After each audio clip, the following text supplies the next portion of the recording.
You're listening to The Art of Procurement, episode 119.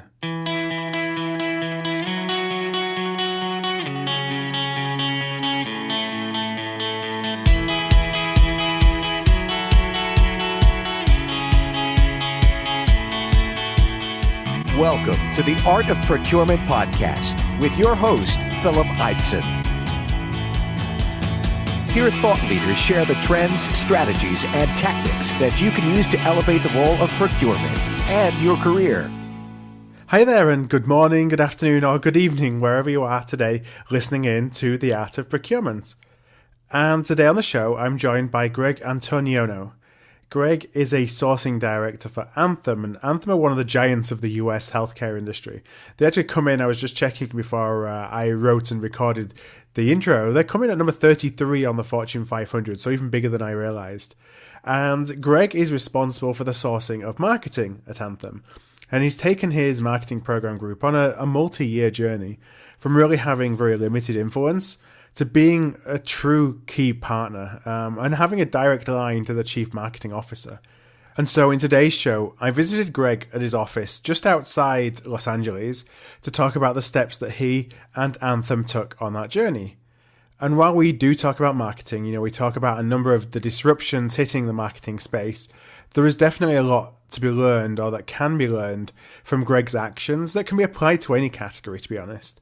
An example that I really liked was that I asked Greg how differently he supports commoditized services versus those that are a bit more complex. And Greg's response was that you should really never look at a service as being a commodity because there's always additional sources of value that can be gained and differentiators that can be achieved if you really look deep enough. And that's something I really think we can take away from any category. I was introduced to Greg by my friends over at ProcureCon. So, as you may know, the Art of Procurement is actually a media partner for the upcoming ProcureCon Indirect East Conference, which is going to take place this March.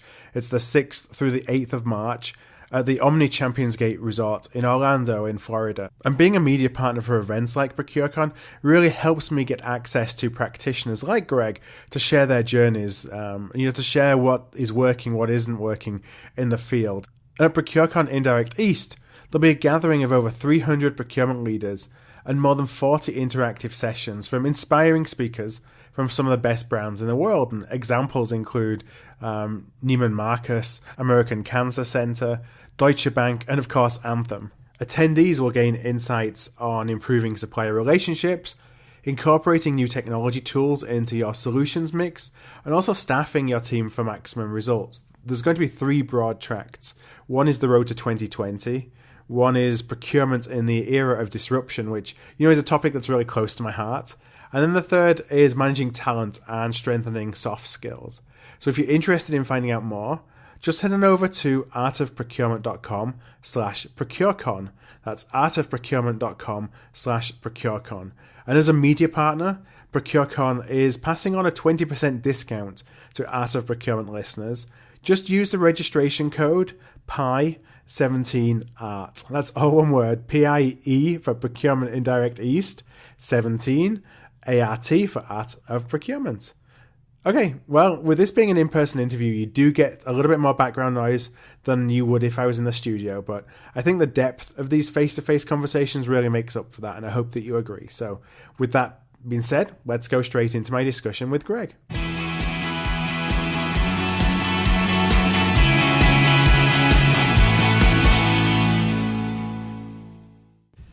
So hi everybody, and welcome to today's Art of Procurement. And I always love being able to go outside the studio and hit the road. And today I'm actually on site at Anthem Blue Cross here in Thousand Oaks in California with Greg Antoniono. Greg is Anthem's Director of Strategic Sourcing for Marketing. So Greg, first of all, thanks for your hospitality and welcome to the show. And thank you for pronouncing my last name correctly. Oh, I'm glad that I got it. You were like 1 in 10,000. Yeah, well, I'm happy with that because I was like thinking, I hope this is the right way to pronounce it. It's very, very good. So I went into a little bit of your background before we wrote the tape here. But my first question is really just, how did you get into procurement? Because I know when I looked into When I was doing some research beforehand, it didn't look like it was a clear path. No, it really wasn't a clear path. I will give you the abbreviated version of how I got into procurement. And I owned a business after I practiced law. I practiced law for about 6 years, 7 years. And I discovered that I had to work with lawyers, and no one told me that. Right. I think the average person would have assumed that, but I thought I would be going to court and meeting with clients. Right. But so I tired of that after about 6 or 7 years, and went into business because a lot of the skill sets that I kind of naturally had in practicing law had to do with more business analysis. And as that kind of became more manifest, more kind of apparent as I was practicing law, I decided that I would kind of leverage those skills, and I had the opportunity to buy into a business that one of my very best friends had. Right. So we did that for a couple of years. We owned an apartment rental listing business up in San Francisco and Seattle, and that was great fun. And it also taught me a lot of management skills and so forth. So it was a great experience. It was at the very beginning of the dot-com boom, and we were acquired by Realtor.com. Okay. So, and from there, that was really kind of the beginning of my sourcing experience. And I didn't really know it at the time because what I was doing, I was working as a negotiator in the Strategic Alliances Group. Right. So we're doing these really complex co-branding agreements and partnership agreements and marketing agreements, with companies like Dell and B of A and IndyMac and so forth. And so we'd create sites for them, we'd create products for them and so forth. So it was really like I felt like I kind of got an MBA in marketing and in negotiation, working with some very, very talented people. I was very fortunate to work with some really superstars in the field. And after about 4 years of doing that, I had the opportunity to come over here. A friend of mine from Realtor had come over here and called me up one day. And I remember it was a good guy I worked with, and he's now my boss, right? So that worked out for both of us. You both, we're both here, with people who don't usually stay in an organization for too long, and he still puts up with me. So he called me up and he said, that we have an opening here for a category manager in strategic sourcing for IT. And I said, I don't know what that is, but I'm interested, right?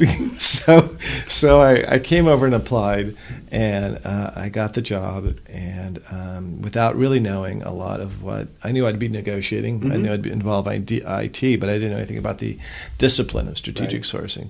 So within the first 6 or 9 months, I got acclimated to that and started working on some very, very large deals in the IT world. So I started off doing IT, and I did that for probably the first 3 or 4 years I was here. And that was really a great background because I learned a lot about the industry. I learned a lot about that category, and it's a complex category. It's a very difficult one. So that was kind of my journey from a reformed, highly apologetic lawyer to a very happy strategic sourcing professional. I guess figuring out where some of those skills could be applied. Maybe your boss knew more than you did that those skills would be effective in procurement and strategic sourcing. I think so. I mean, he and I both worked in negotiations at the dot-com, so we both had experience doing that. So definitely there was a lot to leverage that I brought over, and not that there weren't a lot of new things to learn in terms of project management and deep financial analysis. And the interesting thing is that what I love most about it is the breadth of the skill sets that I have to practice in the daily work here. Yeah, and how those evolve over time as well. We were talking before we hit the record button, how that's changed, over the last 10 or 15 years. It really has. Yeah, it really has. I mean, when I joined here in 2002, we had just implemented a very kind of orthodox strategic sourcing methodology, and thou shalt not deviate from it, right? This is the process. Right, that's the process. So that's evolved over time, as you can imagine. So we've learned from our clients mainly on what they needed by listening and by adapting and evolving. So yeah, absolutely right. So you fast forward 15 years. Thank you. What are you? And then this is a question I'm trying to ask more and more. I think this year. What is it that you're passionate about right now in terms of procurement? You know, maybe some of the challenges or some of the opportunities that face us as a community. Well, I think really, I'm still passionate about the core responsibility. Mm-hmm. I mean, that hasn't changed. We're still kind of the gatekeepers of great negotiations. Yeah. But what makes me motivated is just not kind of resigning myself to a kind of complacency about being, kind of adhered to a process. Yeah. I'm passionate about developing young talent, bringing young talent. I'm passionate about marketing. Mm-hmm. And there's so many changes in marketing that as we sit here, there will be some changes that occur that impact what I do tomorrow. Right. So it's the type of job, and sadly, it's kind of a under the radar profession. Maybe that's a good thing, but maybe it's a bad thing. But it's so exciting and challenging and dynamic. Yeah. So I think the dynamism of the profession is one thing that makes me extraordinarily passionate about it. Because before I was a lawyer, I was a creative writer and a musician and so forth. So that definitely, I kind of like, I need the intellectual stimulation. Yeah. I would not be happy in a job with a lot of stasis. Yeah, you're able to channel some of that creativity, right? Into your role. And I never know what the next deal is that comes across my desk is going to be like. I mean, I'm doing things with mobile apps now and so forth, mobile app development, product, product support. That is very, very exciting, very cutting edge stuff. Yeah, and I suppose marketing is the great place to be for that, because that's where there's disruptions are occurring so rapidly. They very, very much are. Right. So what I wanted to do today, first of all, was just talk a little bit about your marketing procurement journey at Anthem. So how long is it since you really took responsibility for marketing? How long have I had that responsibility? About 8.5, 9 years. Because it wasn't a clean break. I still did some IT, but then, as we were a very small crew back then, back before the merger and so forth with, between WellPoint and Anthem. Yep. And I think that the whole department was probably less than 30 people for a company of 20,000 plus at that time. Now we're over 52,000, I think. Okay. So we really had to start deal by deal. Yeah. So once we began, we started with things that were more akin in terms of the approach to IT. So direct marketing, very much was something that we could come in and understand relatively easily, as opposed to brand marketing and the softer skills. So that would be like print and promotional items and things like that. Absolutely. Print was one area. And also all the other avenues of direct, DRTV,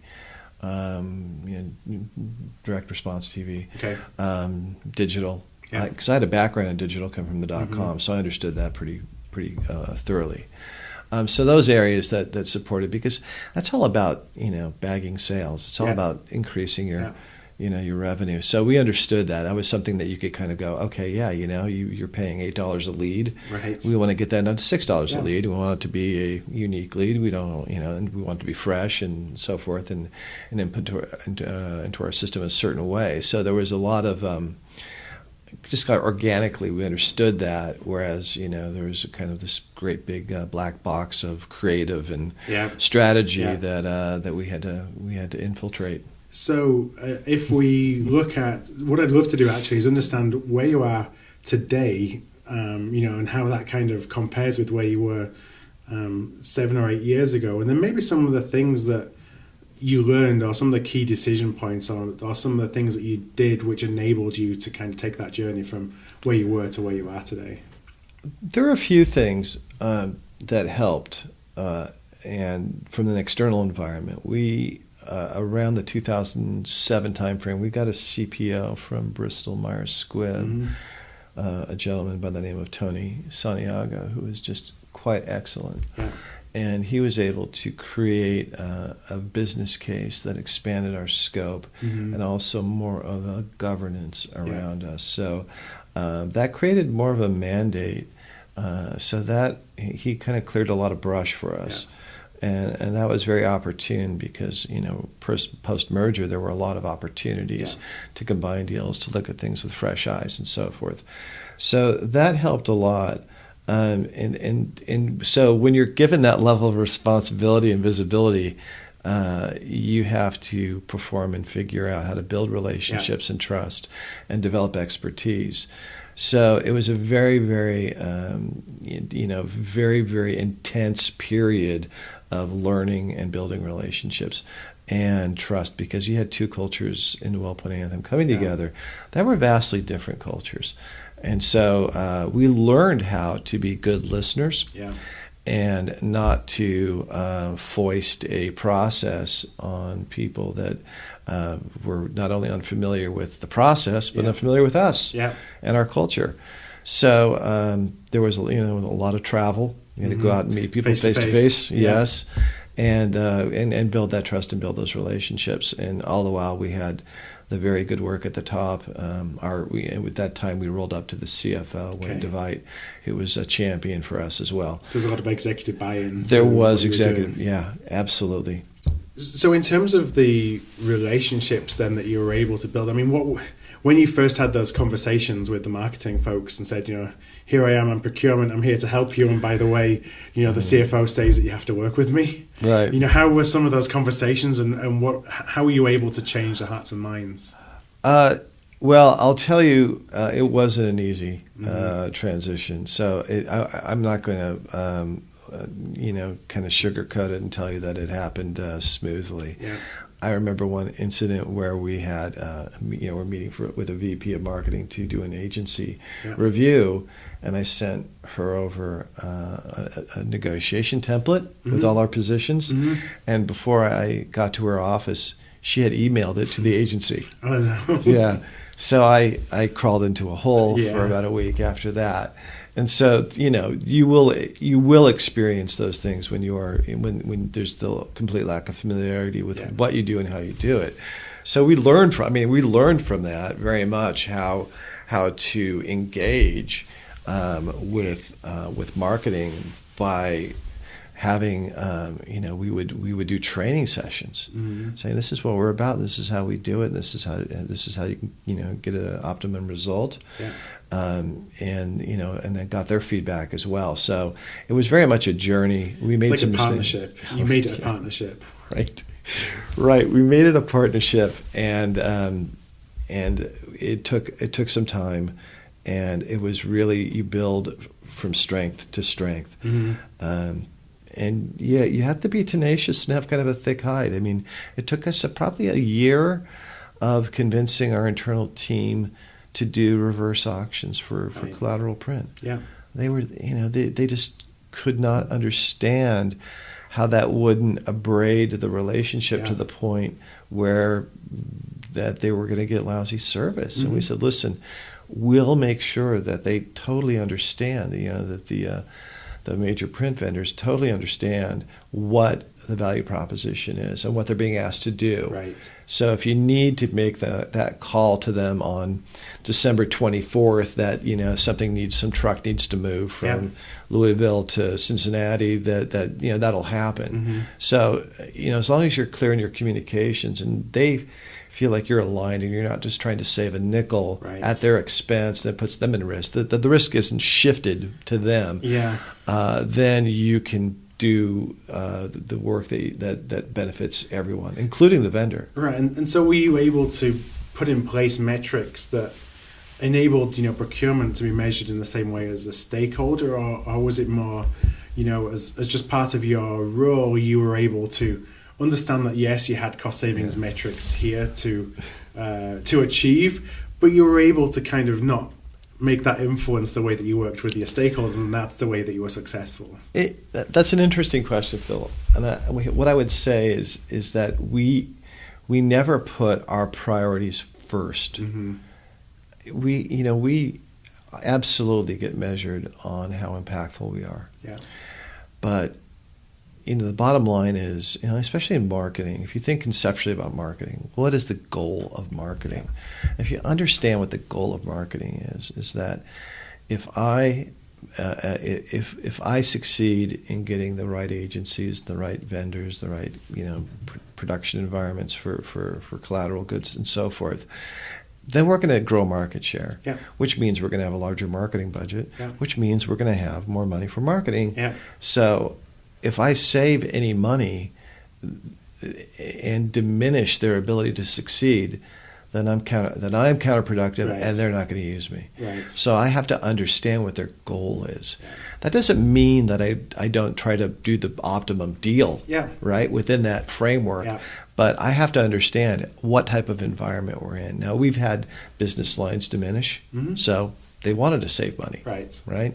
And they've had business lines grow, and I've had to be right there with them. Yeah, you try to enable their growth. Right, and help them come up with strategies so their vendors are measured for that as well and incented for that. Yeah. So when you talk about metrics, then we help create contracts that have SLAs or performance guarantees that incent growth and so forth. Those aren't easy conversations to have because growth is really one of those risk areas. So we're talking about how to work on that as well. It can't necessarily be quantified in financial terms, and but I've always felt, even when I was measured on cost savings, I would keep that from the client and so from my stakeholder, and it's more that I'll figure out how I can try and achieve my cost savings within the portfolio of categories or suppliers or whatever it may be that I had responsibility for, and that's my problem. I'm not using the stakeholder as a way for me to achieve my savings. Absolutely. Yeah. And there have been times when the stakeholders have called us up and said, we need to save X dollars, and we need to save it in the next 3 months, and so that's the cool thing about it, is that it's a two-way communication. They trust us enough to make that call, and also when we call them and say we want to help you with your initiatives, we're at the table for those discussions as well. Mm-hmm. So do you work differently with stakeholders in those areas that you talked about, a bit more commoditized, the direct marketing than the creative? Do you have to have a different approach? You do, but the first thing I'd say is I try not to view anything as commoditized. Yeah. That's just, if I'm in the mindset that something is commoditized, then I'm going to miss opportunities. Right. And that's one of the things. I've toured a couple of print facilities recently, and just to see the level of differentiation in technology between company A and company B and company C. If I just assume that it's just a machine stamping out, ink on paper and putting it in the mail, then I would miss out on, wow, they bring a whole set of capabilities in terms of helping people go paperless or print in a way to save millions in postage and so forth. More than way above the transaction, the value of the transaction. Yeah, and you have to get vendors that sign up for that don't just want to be complacent and just kind of keep their book of business and protect it and grow it. Right. Yeah, and that's a really interesting point, because mostly, you when you think of a commoditized or what you think is commoditized, you kind of bucket it in that, part of the matrix, and just think, well, I'm just going to churn out this. It's going to be a competitive event. It's only about price. Everybody can provide it.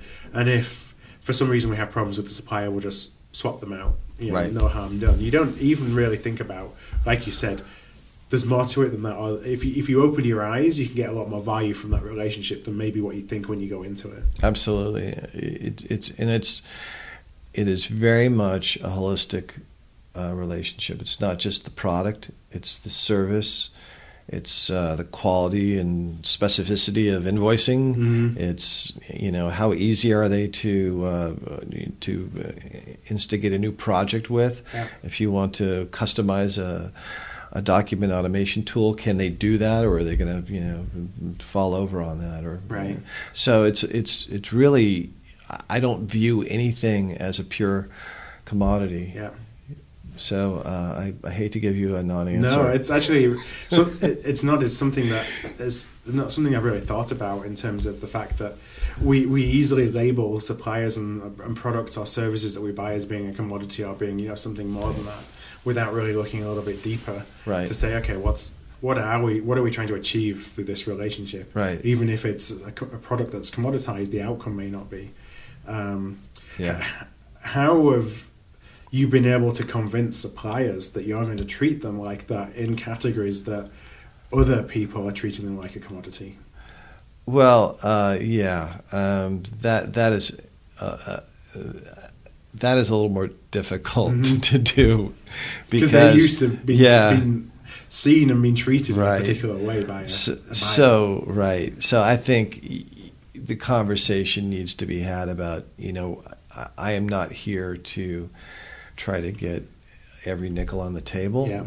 I want to understand how you, like my first question really is, how are you qualitatively differentiated from your competition? It isn't how are you going to get me a lower price than your competition is.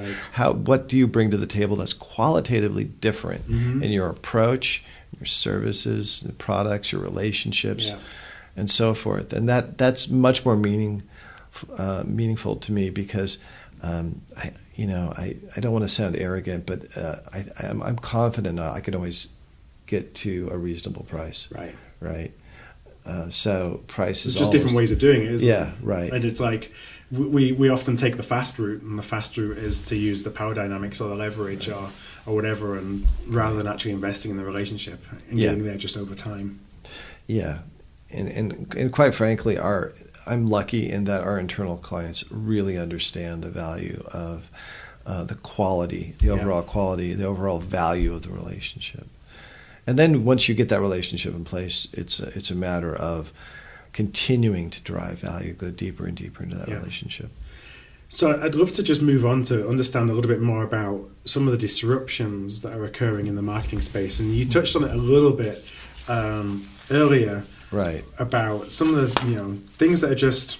And the reason I ask this is I think of one of our key roles in procurement as being trying to help organizations or trying to help stakeholders understand what are some of the disruptions that are happening in their space. But it's something we often don't do because we're too focused on optimizing what they need today rather than thinking about how we can help them with what they may need tomorrow. Well, this would take 2 hours to go through disruptions in marketing because there's no space really. Maybe IT right now with cloud and so forth, but that's part of my world too. I support CRM and all sorts of cloud things. So there's such a blurring, isn't there, between everything is IT now. Whether you're in HR, whether you're in marketing, kind of whatever category, there's such an element of technology to it. I do translation interpretation. That's IT. I do AutoCall. That's IT. So you're absolutely right. And the app development is all IT. So you're absolutely right. There's no escaping it, whether you like it. That's where your background comes in great. You had the IT background. Right. Yeah. So you're right. Absolutely. I was very fortunate to be inoculated against it. Yeah. Right. So as far as disruptions in marketing, I don't want to rehash the whole history, but if I started the .com at the beginning of the boom in the 90s, and then that really, and I think the biggest change was that mindset, because before say 1994, 1995, 1996. There hadn't been that transparency in real time as to the efficacy of ads, the measurability of ads, whether the blue banner worked and the red banner didn't. Let's pull that red banner down right now and put more blue. Testing and everything. Exactly. And just the amount, I remember just the amount of data that people had, just incredible. And so what that's done as kind of new modalities have been developed, such as SEO and SEM and so forth, all the way down to the big data, programmatic, and app dev and those sorts of things. It's really kind of informed the whole thinking about it. Is people want to know how efficacious things are. They expect that, and I think that's one of the things that's hamstrung social a little bit. Programmatic is still on the fence because of that. And also people are looking at DRTV, whether or not they can spot, program their advertisements and so forth and get, real-time reactions to that. What's DRTV, sorry? Direct response television. Okay. Yes, we are a company of many acronyms. I apologize. No, it's one of those things that there's acronyms within a profession. Yeah. That, I just wanted to make sure that. Right, yeah. And so, SEO and search engine optimization and marketing. Yeah, so all those things, if you look at the level, and I would say it's kind of like fits and starts, because when I was starting off in the internet world, it was the Wild West, and no one expected that Google would become basically the only search engine. Right. Maybe de facto. Right. I think YouTube is like number 2, and then, it is. It's like, right. And it's like, this is. It defies. Amazon was number 3. Amazon's the number 3 search engine. Right, and this defies logic. Yeah. In a way, I think the potential has not been fully realized. So I'm hopeful that there's increased competition, because when you look at things like SEO and SEM, you're just basically talking about playing with Google. Yeah. Right, trying to figure that out, and if they change their rules, then you have to figure that out, and that's a problem. So, so disruption has been very much, in that evolution of these new technologies. So now, we've gone through the programmatic first phase, and now we're looking at that and learning about the data, and is the cost benefit really pencil out? Is hitting fewer targeted people worth the investment? Yeah. Because it's very expensive to do that, and it's very risky. Yeah. So, and then app dev and social. So we're figuring those things out. The disruption continues, and it's unexpected. We have companies like Accenture, who are trusted consultants going out and buying marketing agencies. Right. So they're becoming digital themselves. Right. So we used to use them for independent analysis and strategy. Yeah. And, they're going to push you to their solutions now. Yeah.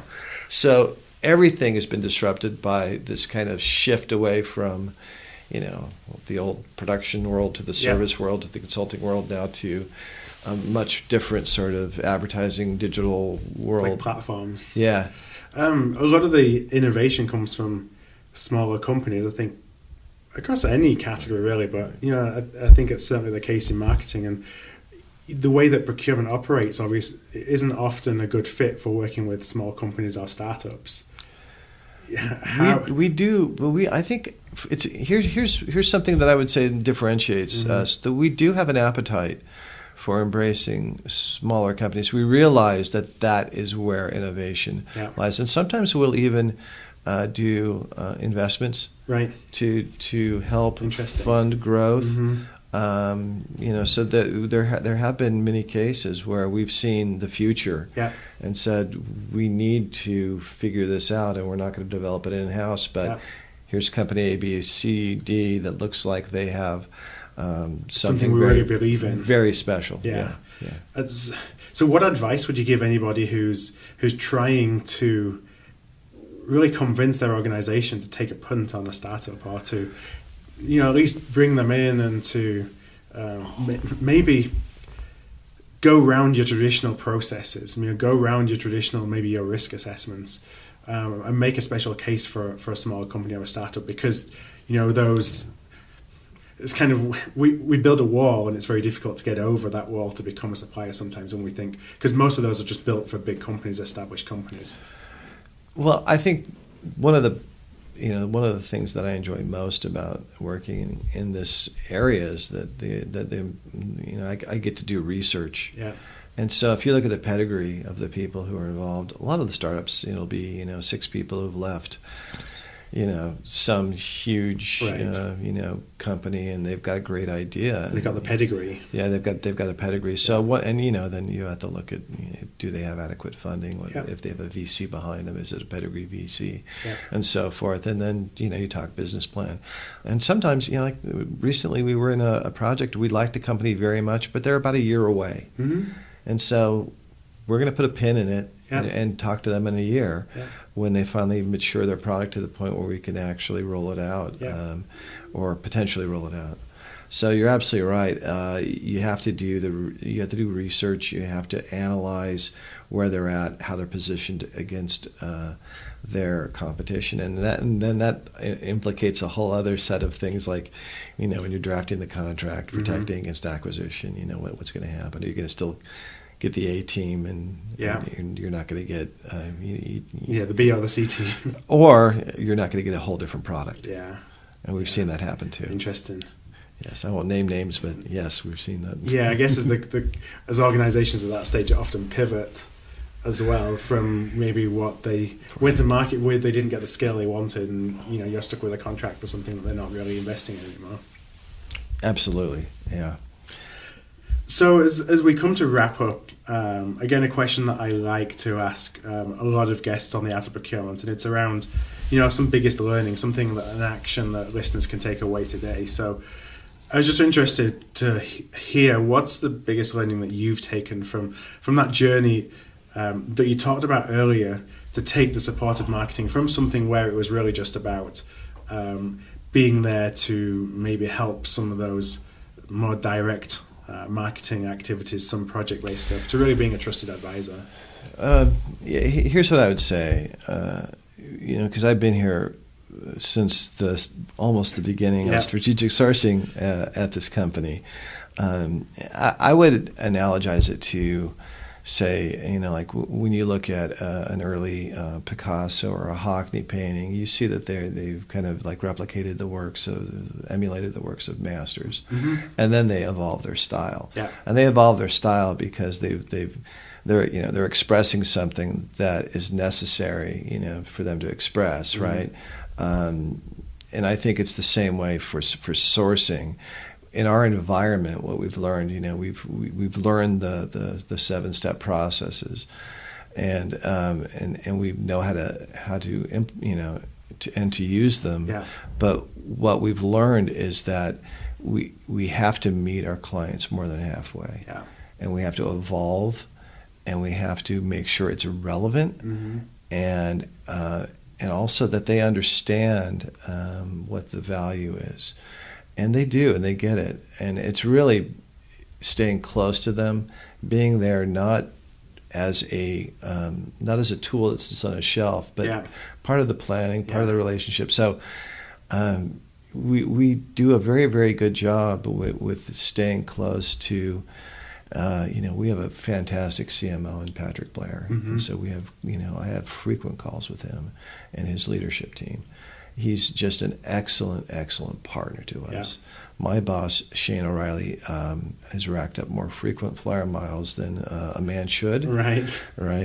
And he does a fantastic job of making sure the relationships are maintained and developed. And not only that he's uncovering new ones all the time. He's always looking for new opportunities. And not only just new opportunities for sourcing, but new opportunities for ways to develop unlocked value in what we can do, because we have relationships with hundreds and hundreds and hundreds of companies, and so if we can connect somebody in clinical care with one of our vendors and talk about innovations, and they can just be a resource and strengthen the whole ecosystem. Absolutely. So we're kind of connective tissue, and as I said before, that's part of the thing I love most about the profession, is it's the ability to be creative and also just stay relevant, which is it's a lot of fun. Right, and there's so much change that if we do stand still, and we talked about this before we hit the record button as well. If you stand still, then there's a risk of being redundant or irrelevant. So it's around looking how we can change so that we remain or become front of mind and a real partner for our business, rather than somebody who's just enabling a transaction. Absolutely, because I don't have to say this, but the risks of automation, the risks of globalization, outsourcing, those sorts of things, they apply to strategic sourcing like any other profession. So we have to be very mindful that unless we continue to keep our our focus on knowing, as much about marketing as our marketing people do, so we can assist them in achieving their goals, and then, kind of executing against that, then there is no excuse for us to be, redundant. Right. Well, just one very last question, an easy question, I think. If listeners would like to contact you to follow up or just to, engage with you, what's the easiest way for them to do that? The best way is my email. Can I give that? Sure, and I'll include it in the show notes. And I will spell it because it's it's an inappropriately long name, right? Yeah, Italian name. Yeah. So it's Gregory, Gregory .Antoniono, ANTONIONO @anthem.com. Great. Well, what I will do is I will put that in our show notes. Those are going to be at artofprocurement.com/anthem, appropriately enough. As I actually mentioned in my introduction, just as a reminder, Greg's going to be speaking at the upcoming ProcureCon Indirect East Conference. That's in Orlando in Florida between March the 6th and the 8th. So what I'll also do is just include a link there for Art of Procurement listeners to get a discount through ProcureCon if you are interested in going along to the conference in Orlando. I guess final question, as my 3-year-old would say. Yeah. What are you going to be speaking about at the conference? I'll be speaking on innovations in building relationships with marketing agencies, because we've done some pretty cool things there in partnering with our larger accounts, because we want them to see us not as a client, but as somebody that they can help us compete better in the marketplace, which, as you know, is a very, very, very competitive marketplace. Yeah, and that's the power that we can bring to really build relationships with suppliers that are greater than the sum of the parts. Absolutely. All right, well, Greg, thank you very much, once for your hospitality, but two, for your time today in recording the podcast. It's been a pleasure, and I just appreciate your time. Thank you very much, Bill. All right, thanks. Thank you for listening to another episode of The Art of Procurement. To find an archive of all past episodes, you can go to artofprocurement.com/episodes. And to ensure you never miss another show, go to artofprocurement.com/subscribe.